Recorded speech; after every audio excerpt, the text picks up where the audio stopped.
नमस्ते एन्ड जय मस्ती। म एउटा कुरा भन्न आएँ किनभने मलाई बोल्न मन लाग्यो।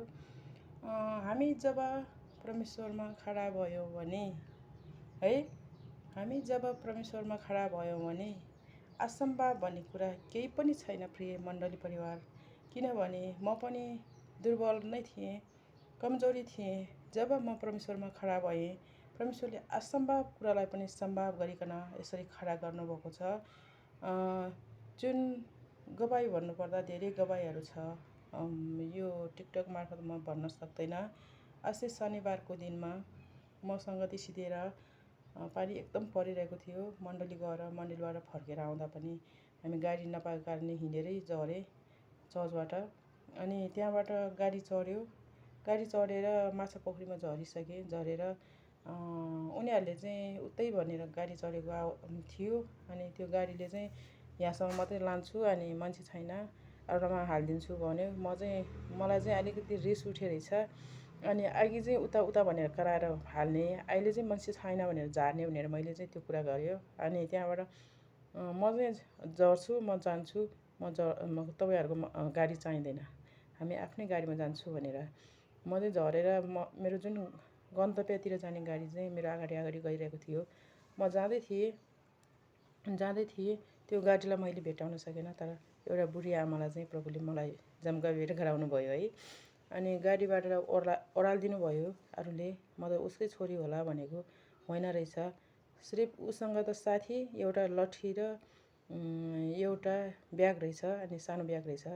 अनि नानी कहाँ पुग्ने हो भनेर सोध्यो। नानी भन्यो कि म्याडम भन्यो, मलाई त म्याडम भन्ने सम्बोधन चाहिँ गर्नुभयो। अनि त्यस्तो भन्दै गर्दाखेरि चाहिँ म यस्तो ठाउँ पुग्ने हो, तपाईँ कहाँ पुग्नुहुन्छ भनेर मैले सोधेँ।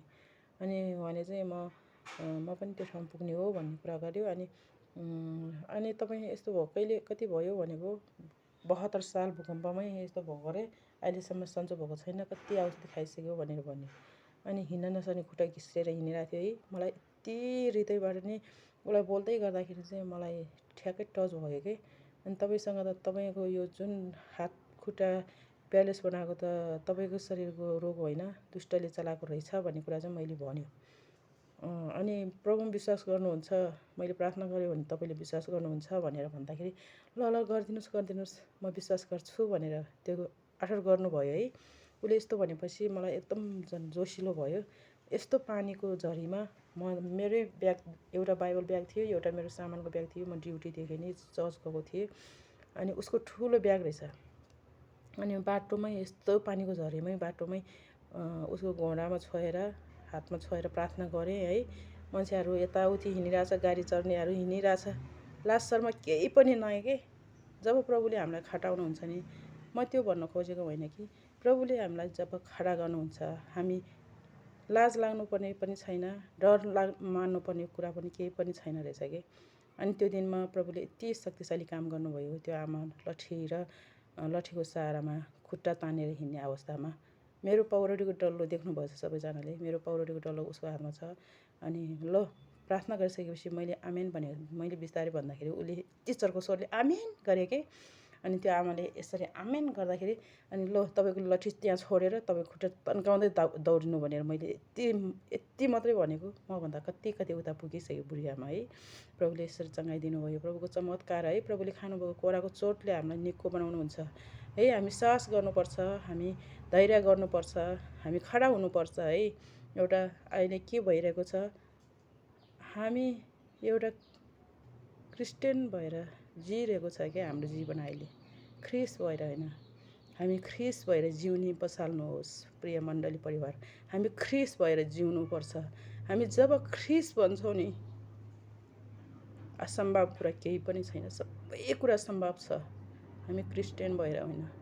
क्रिस्चियन भयो भने एउटा नाम मात्रै हुन्छ, एउटा खोल मात्रै ओढेर हिँडेको क्रिस्चियन हुन्छ।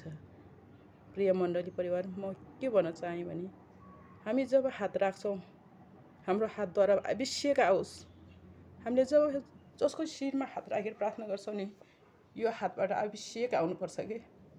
यो हात फोहोरी होइन, गन्ध होइन, यो हातले पाप होइन, यो हातमा अभिषेक आउनुपर्छ। हामी जब हात उठाउँछौँ तब अभिषेकको खाँचो छ। अहिले हातबाट अभिषेक आउँदैन। किन भन्दाखेरि हामी पापमा बसिरहेको हुन्छ है। पापको कारणले नि हामीले गरेको कुविचारको कारणले नि हाम्रो हातबाट अभिषेक आउँदैन, पाप आउँछ। त्यसै कारणले हातबाट अभिषेक आउन चाहन्छु। हातबाट अभिषेकको खाँचो छ। हामी अभिषेक जन हो है, प्रभुले चुन्नुभएको पुजारीगिरी है।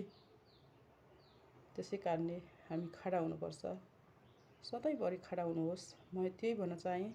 किनभने हामीले प्रभुले के भन्नुभएको छ, जसले माग्छ त्यसलाई दिनेछ, जसले खोज्ने छ त्यसले भेट्टाउने छ, जसले ढकढकाउने छ त्यसलाई उघार्ने छ भनेर भन्नुभएको छ। प्रभुलाई माग्नुहोस्, खोज्नुहोस्, ढकढकाउनुहोस्। प्रभुले उघार्नु हुनेछ, दिनुहुनेछ, भेट्टाउनु हुनेछ। जसले खुरन्तर माग्छ नि त्यसलाई प्रभुले दिनुहुनेछ। कहिले पनि खाली हात फर्काउनु हुने छैन है। त्यसै कारणले म थोरै कुरा मन्तव्य राख्नलाई मात्रै आएको हो। त्यसै कारणले आमाले यसरी सँगै पाउँदा कति खुसी भयो। 72 साल भनेको यो समय होइन, कति सालको अगाडिको कुरा हो।